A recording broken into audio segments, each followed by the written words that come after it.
Warga belajar, selamat datang di mata pelajaran ekonomi kelas 11, modul 1 unit 1 dengan judul memahami konsep pendapatan nasional.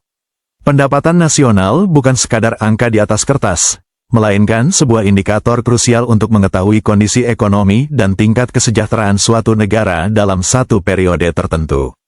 Mari kita bedah bagaimana alur perhitungannya dari tahap awal hingga pendapatan yang benar-benar siap kita gunakan.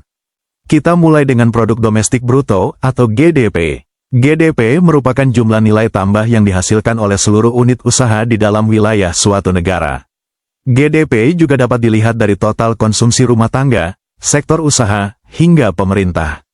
Jika kita melihat data Indonesia tahun 2010 hingga 2016, kenaikan GDP yang terus-menerus menunjukkan bahwa kondisi ekonomi kita mengalami perbaikan yang signifikan. Konsep kedua adalah produk nasional bruto atau GNP. Untuk mendapatkan angka GNP, kita harus menjumlahkan GDP dengan pendapatan neto dari luar negeri. Pendapatan neto ini adalah selisih antara pendapatan warga negara kita yang bekerja di luar negeri dikurangi pendapatan warga asing yang bekerja di dalam negeri. Jadi, GNP lebih menekankan pada hasil produksi berdasarkan kewarganegaraan, bukan lagi sekadar wilayah domestik. Setelah menemukan GNP, kita masuk ke produk nasional neto atau NNP. Dalam setiap proses produksi, nilai barang modal seperti mesin atau kendaraan pasti mengalami penurunan nilai karena pemakaian, yang kita sebut sebagai penyusutan. Oleh karena itu, NNP dihitung dengan cara mengurangi GNP dengan nilai penyusutan tersebut. Angka ini memberikan gambaran nilai bersih dari produk yang dihasilkan oleh sebuah negara.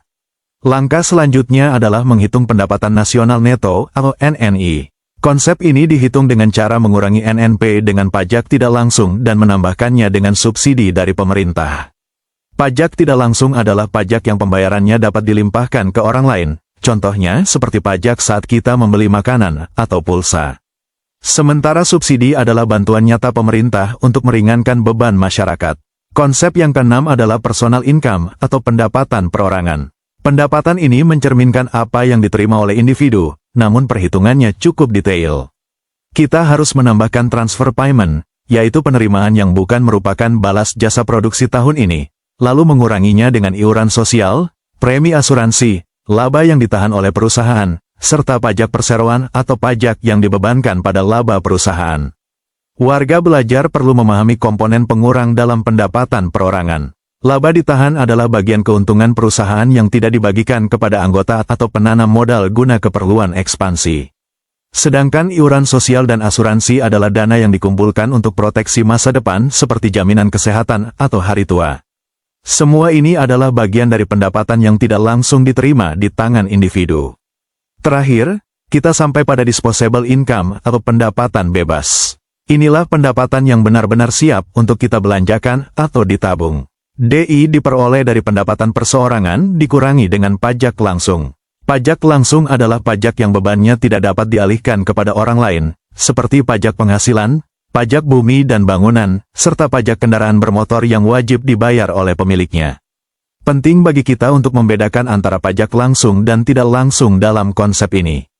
Pajak langsung melekat pada subjek pajaknya, sehingga jika Anda pemilik rumah, Anda sendiri yang wajib membayar PPB. Sebaliknya, pajak tidak langsung seperti PPN pada barang belanjaan sebenarnya dibayarkan oleh konsumen kepada penjual, yang kemudian barulah penjual menyetorkannya kepada negara. Sebagai kesimpulan, memahami alur dari GDP hingga menjadi DI membantu kita melihat bagaimana kekayaan sebuah negara diproduksi, didistribusikan, dan akhirnya sampai ke tangan masyarakat. Dengan data yang akurat, kita dapat menilai apakah ekonomi sedang tumbuh atau membutuhkan kebijakan baru. Terima kasih telah belajar bersama PKBM Asyarwani. Sampai jumpa di unit pembelajaran selanjutnya, tetap semangat belajar ekonomi.